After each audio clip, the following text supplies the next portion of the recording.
नमस्कार दोस्तों, मैं हूं राहुल अभुआ। आज सुनिए कर्ण की कथा।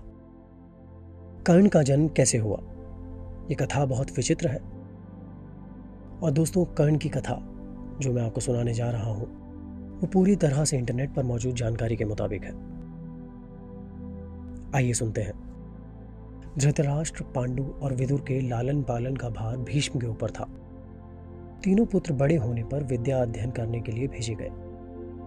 धृतराष्ट्र बल विद्या में, पांडु धनुर्विद्या में तथा विदुर धर्म और नीति में निपुण हुए। युवा होने पर धृतराष्ट्र अंधे होने के कारण राज्य के उत्तराधिकारी ना बन सके।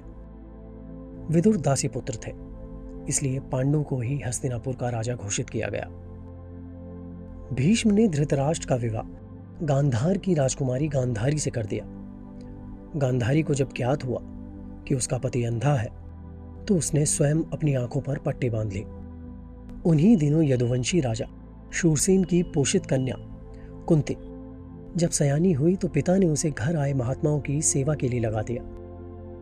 पिता के अतिथि गृह में जितने भी साधु महात्मा, ऋषि मुनि आदि आते, कुंती उनकी सेवा मन लगाकर किया करते थे। एक बार दुर्वासा ऋषि आए। कुंती ने उनकी भी मन लगाकर सेवा की। कुंती की सेवा से प्रसन्न होकर दुर्वासा ऋषि ने कहा, मैं तुम्हारी सेवा से अत्यंत प्रसन्न हुआ, अतः तुझे एक ऐसा मंत्र देता हूं जिसके प्रयोग से तू जिस देवता का स्मरण करेगी वो तत्काल तेरे समक्ष प्रकट होकर तेरी मनोकामना पूर्ण करेगा।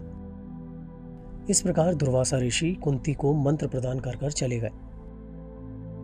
एक दिन कुंती ने उस मंत्र की सत्यता की जांच करने के लिए एकांत स्थान पर बैठकर उस मंत्र का जाप कर सूर्यदेव का स्मरण किया। उसी क्षण सूर्यदेव वहां प्रकट होकर बोले, देवी, मुझे बताओ कि तुम मुझसे किस वस्तु की अभिलाषा करती हो। मैं तुम्हारी अभिलाषा अवश्य पूर्ण करूंगा। इस पर कुंती ने कहा, हे देव, मुझे आपसे किसी भी प्रकार की अभिलाषा नहीं है। मैंने तो केवल मंत्र की सत्यता परखने के लिए ही इसका जाप किया था। कुंती के इन वचनों को सुनकर सूर्यदेव बोले, हे कुंती, मेरा आना व्यर्थ नहीं जा सकता। मैं तुम्हें एक अत्यंत पराक्रमी तथा दानशील पुत्र प्रदान करता हूं। इतना कहकर सूर्यदेव अंतर्ध्यान हो गए। कुंती लज्जावश ये बात किसी से ना कह सके। समय आने पर उसके गर्भ से कवच कुंडल धारण किए एक पुत्र उत्पन्न हुआ। कुंती ने उसे एक मंजूषा में रखकर रात्रि बेला में गंगा में बहा दिया।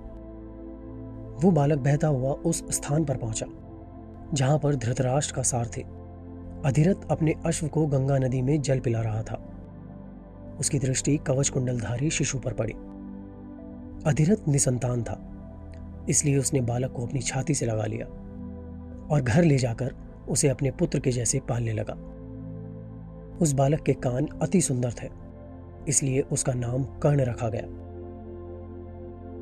कर्ण गंगा जी में बहता हुआ जा रहा था कि महाराज धृतराष्ट्र के सारथी अधिरथ और उनकी पत्नी राधा ने उसे देखा और उसे गोद में ले लिया और उसका लालन पालन करने लगे। कुमार अवस्था से ही कर्ण की रुचि अपने पिता अधिरथ के समान रथ चलाने के बजाय युद्ध कला में अधिक थे। कर्ण और उसके पिता अधिरथ आचार्य द्रोण से मिले, जो कि उस समय युद्ध कुल के सर्वश्रेष्ठ आचार्यों में से एक थे। द्रोणाचार्य उस समय कुरु राजकुमारों को शिक्षा दिया करते थे।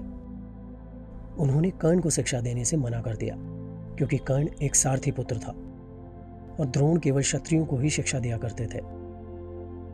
द्रोणाचार्य की असम्मति के उपरांत कर्ण ने परशुराम से संपर्क किया, जो कि केवल ब्राह्मणों को ही शिक्षा दिया करते थे।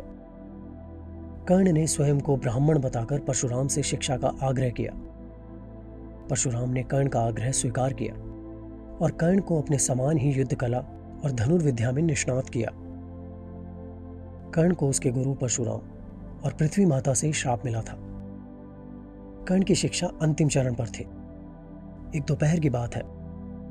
गुरु परशुराम कर्ण की जंघा पर सिर रखकर विश्राम कर रहे थे।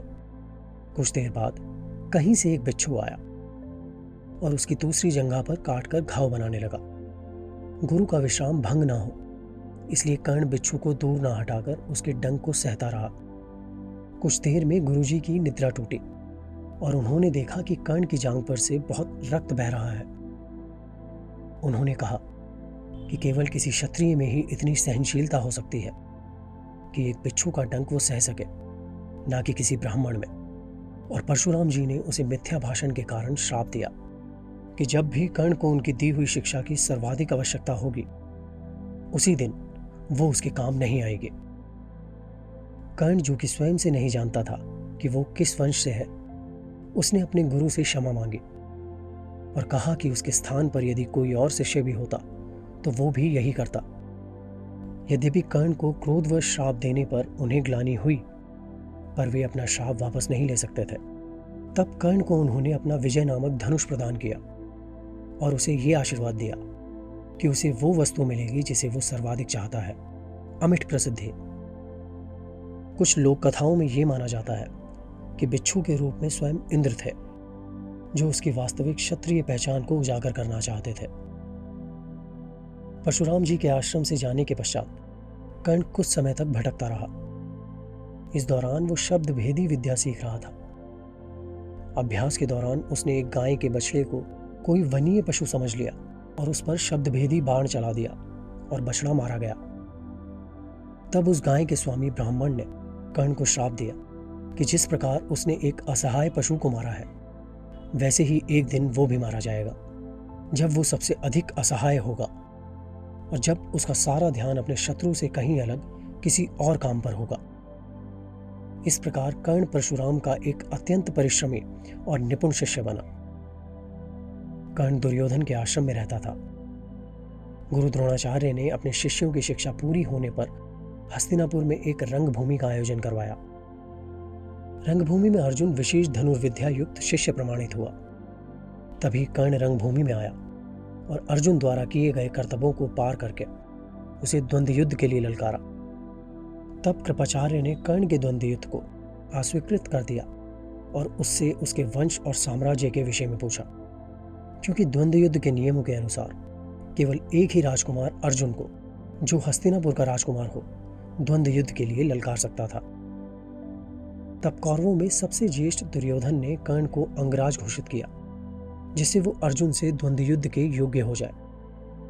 जब कर्ण ने दुर्योधन से पूछा कि वो उससे इसके बदले में क्या चाहता है, तब दुर्योधन ने कहा कि वो केवल ये चाहता है कि कर्ण उसका मित्र बन जाए। इस घटना के बाद महाभारत के कुछ मुख्य संबंध स्थापित हुए, जैसे दुर्योधन और कर्ण के बीच सुदृढ़ संबंध बने, कर्ण और अर्जुन के बीच तीव्र प्रतिद्वंद्विता और पांडवों तथा कर्ण के बीच एक वैमनस्य। कर्ण दुर्योधन का एक निष्ठावान और सच्चा मित्र था। यद्यपि वो बाद में दुर्योधन को खुश करने के लिए धूत क्रीड़ा में भागीदारी करता है, लेकिन वो आरंभ से ही इसके विरुद्ध था।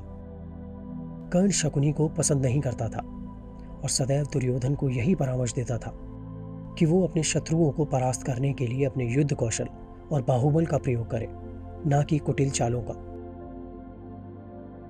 जब लाक्षागृह में पांडवों को मारने का प्रयास विफल हो जाता है, तब कर्ण दुर्योधन को उसकी कायरता के लिए डांटता है और कहता है कि कायरों की सभी चालें विफल ही होती हैं, और उसे समझाता है कि उसे योद्धा के समान कार्य करना चाहिए और उसे जो कुछ भी प्राप्त करना है उसे अपनी वीरता द्वारा प्राप्त करे।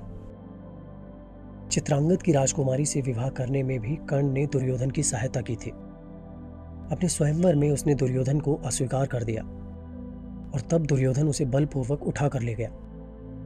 तब वहां उपस्थित अन्य राजाओं ने उसका पीछा किया, लेकिन कर्ण ने अकेले ही सबको परास्त कर दिया। परास्त राजाओं में जरासंध, शिशुपाल, दंतवक्र, साल्व और रूकमी इत्यादि थे। कर्ण की प्रशंसा स्वरूप जरासंध ने कर्ण को मगध का एक भाग दे दिया। भीम ने बाद में श्री कृष्ण की सहायता से जरासंध को परास्त किया, लेकिन उससे बहुत पहले कर्ण ने उसे अकेले परास्त किया था। कर्ण ही ने जरासंध की दुर्बलता को उजागर किया था कि उसकी मृत्यु केवल उसके धड़ को पैरों से चीरकर 2 टुकड़ों में बांटकर हो सकती है। दोस्तों, आप सुन रहे थे कर्ण की संक्षिप्त कथा। ये पूरी जानकारी इंटरनेट पर मौजूद है। अगर आपको ये कथा पसंद आई हो तो आप इस चैनल को सब्सक्राइब करना ना भूलें। मेरा नाम है राहुल अभो। मिलेंगे एक और कहानी के साथ। धन्यवाद।